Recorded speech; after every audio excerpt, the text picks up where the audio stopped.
Brad, welcome back. Thanks, Brad Hinton, good to have you. Good to see you, man. This is the second time Ultra Race of Champions, correct? Yeah, I come back for the second time this year, so I appreciate you giving me the invite and letting me swing for the fence. No, you've been a big supporter. We appreciate you coming back out, and it's been good.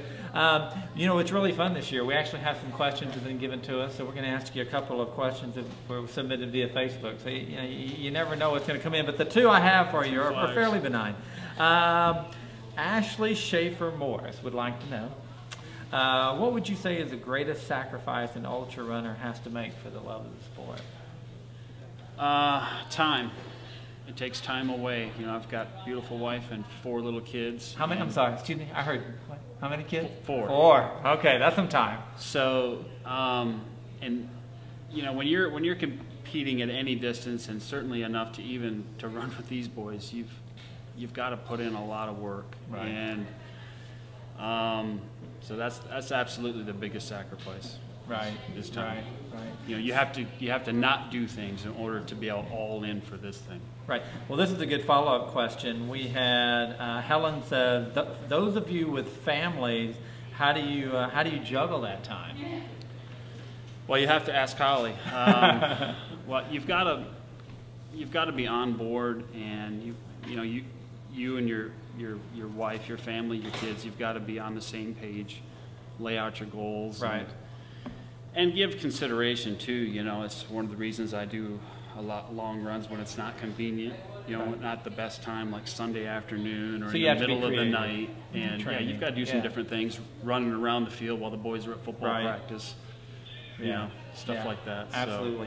So. Well, last one. Ashley again says, what is one of the biggest mistakes you've ever made in an ultra, and what did you learn from it?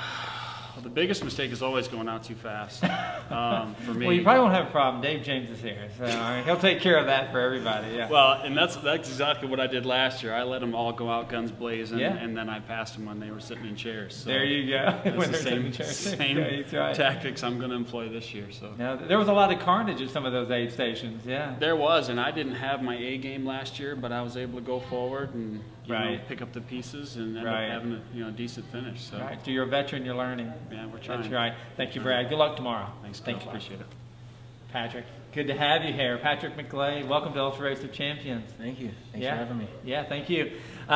You're one of those people who likes to take the word ultra running to an ultra extreme sometimes, right? I mean, from my understanding, you've run some pretty long distances in the past. Tell us a little bit about what you did. What, a few years ago? Yeah, in 2010, I ran from Huntington Beach, California to Tybee Island, Georgia. I'm sorry, excuse me.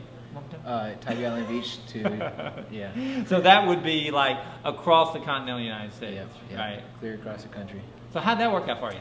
It was a blast. Just pushed all my stuff in a baby jogger and averaged about a 50K a day. Right. Did you suffer any ill effects? I mean, did something you felt like just really hurt you long term, or did you just have to recover? It took me a really long time to recover, a little bit longer than I thought it would. I ran Western States that year and just fell apart. It was I can imagine. I thought it would build a really nice base, but it didn't. Right. Well, we actually have a few questions that came in via the internet. I'm going to ask you a couple real quick ones. It says, and see if this applies to you. Is there one person in the sport of ultra running either kind of got you into this, or somebody now that's running that inspires you to run? Oh man, I mean, any of the guys up front inspire me. I mean, every time I see them run, it's insane. I'd have to say David Horton kind of inspired me to get into the sport. Yeah. Just hearing about all of his long distance exploits. Yeah. And, you know, the Appalachian Trail and all 9 yards. So. Running the length of the Appalachian Trail. Yeah, the that's long pretty distance. inspiring.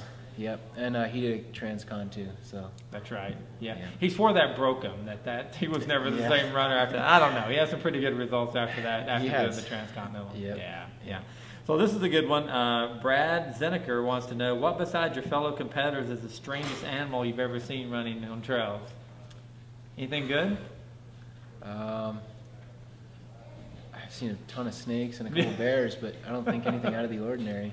Right. We actually were running in the Shenandoah last week and saw a black eastern back diamond rattlesnake, and we thought we found a new species, and we found out it was just molting. So that's one of our best stories. Thank you for being here. Good luck tomorrow. Take care.